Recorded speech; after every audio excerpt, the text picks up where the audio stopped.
Hi everyone, welcome to your instructions for the week 2 assignment, the emotional intelligence paper. This assignment is a 3 to 4 page paper, so it is very brief, in which you are going to discuss your own assessment of your own emotional intelligence.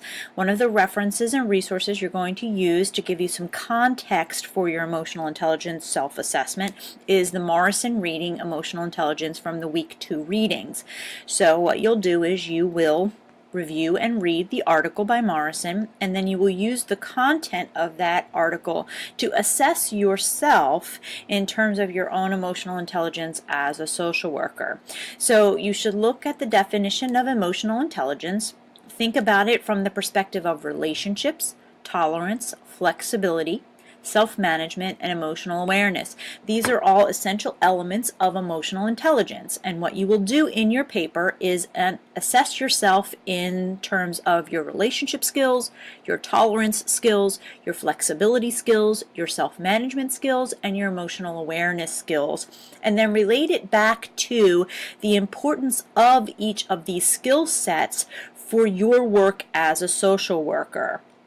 When you are writing the paper, you'll want to make sure that you follow these guidelines, right? That you have the 5 domains: relationships, tolerance, flexibility, self-management, and self-awareness.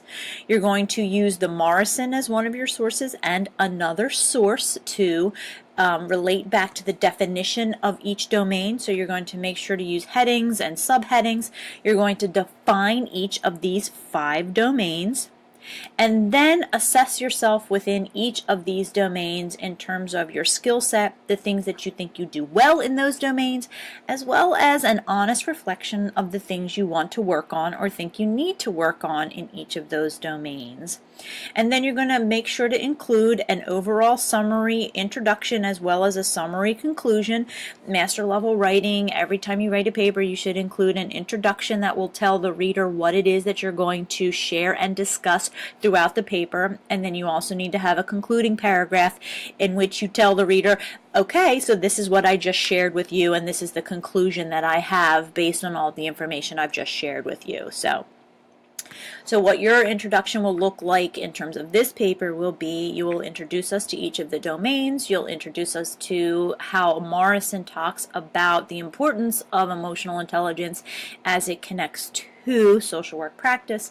The body of your paper will include then a discussion and a self-evaluation in each of the 5 domains, and then a concluding paragraph that talks about an overall general assessment of yourself in terms of emotional intelligence, those areas you're going to continue to work on throughout your work here at Widener and your master program, and the plans that you have to be sure to enhance each of your skill sets within those 5 domains. I encourage you to definitely look at the rubric, follow each of the components of the rubric, and be sure that your paper includes a title page, an appropriate APA style reference page, that your writing has been edited free of grammar and spelling errors. Be sure that you define each of the domains of emotional intelligence as outlined in the instructions for the paper. Describe the relevance of each of the domains to social work. So for example, why is tolerance and how is tolerance related to social work practice? Why are relationship skills and how are relationship skills related to social work practice? And then looking at your self-assessment, an in-depth self-evaluation of each of those different domains, and then making sure to also cite and integrate Morrison as well as one other article from the readings. Again, as always, if you have any challenges or questions, please be sure to contact me through email.